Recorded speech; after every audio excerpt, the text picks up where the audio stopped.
Sarah Palin. She's on Laura Ingram's program, and the issue of whether she should debate Al Gore about climate change comes up.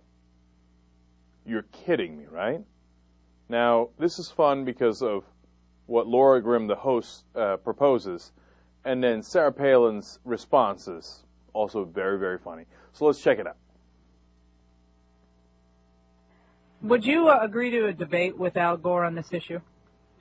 Oh, my goodness. You know, it depends on what the venue would be, what the forum, because, Laura, as you know, if it would be some kind of conventional, traditional debate with his friends setting it up or being the commentators, and I'll get clobbered because, you know, they don't want to listen to the facts. They don't want to listen to some reasonable voices in this. And that was proven with the publication of this op-ed where they kind of got all wee-weed up about it and wanted to call me and others deniers of changing weather patterns and climate conditions, trying to make the issue into something that it is not. Well, what if it's an Oxford-style proper debate format? I mean, he's going to chicken out. I mean, if you challenge him to a debate, do you actually think he would accept it?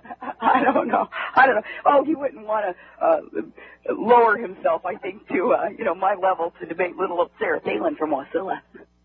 Well, that last part you have to give her credit for. That's exactly right. I mean, Al Gore is going to get into a debate with Sarah Palin. I mean, what's the debate going to look like? He's going to come with charts and graphs. He's going to show you, look, here's how the climate has changed, and here are the numbers. And she's going to go, well, I'm not going to answer that question. And, I gave her a little Bush-like mannerism there. Remember during the vice presidential debate where she just told the debater, I'm not going to answer your questions? Then what are you doing here? I'm just going to give you the talking points I memorized. You betcha. Oh, they just wee-weed it up. What is, I haven't heard of that. What is wee-weed it up?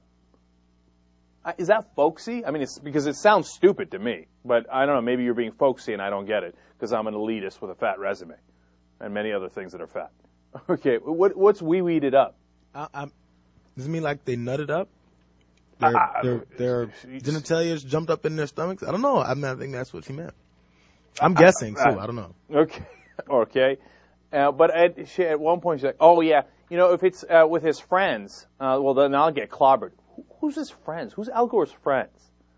Like, they view everybody as, okay, if you're not on our side, well, that means that you believe in these facts and stuff, so then you must be Al Gore's friends. But it's all how they set it up. You see what I'm saying? It's like that's what I got out of the interview we did with John Ziegler yesterday. Because, I could have been more confrontational, but I'm glad I wasn't because I was trying to understand his perspective, right? And they have to, in order to protect their bubble of unreality, they have to see the media as biased. And you see what Sarah Palin does there. Everyone who doesn't agree with her is Al Gore's friends. They're all biased, right? Why? Because if they say, okay, well, those are actual facts, well, then it's going to burst their bubble. That's how they keep the facts out. Because if the media presents facts, well, then obviously they must be biased because I don't like those facts. It doesn't comport with my emotions or my feelings or my ideology, right? And it's not just facts. That was another interesting part of the Ziegler interview is anyone who asks them questions is biased. It's not just if you say, hey, look, here are the numbers, here's how climate change, you can see it happening over the last decade, last 40 years, et cetera, et cetera. It's not just that. They say, well, if you ask me about climate change, or if you ask me about Supreme Court decisions, or you ask me about Hamas, well, that's biased. And I get to say, nonsense things like, oh, that's just the spinelessness of this and that, and you're, an elitist.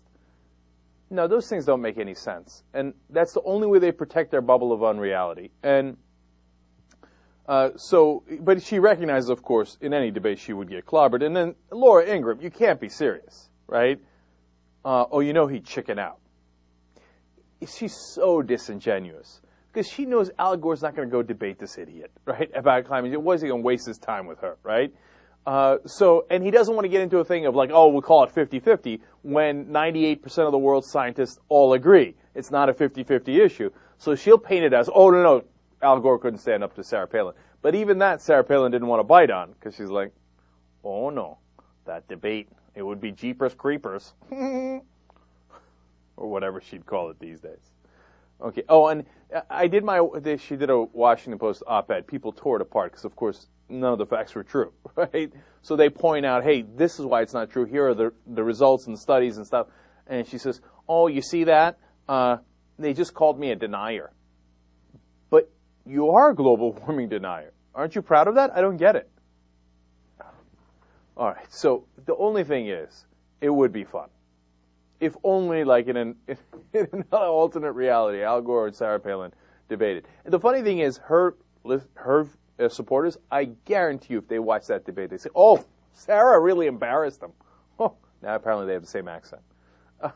Oh, she really wee-weed them up. Oh, you betcha, weepers creepers. But the rest of us would have a ball at the nonsense she was talking about.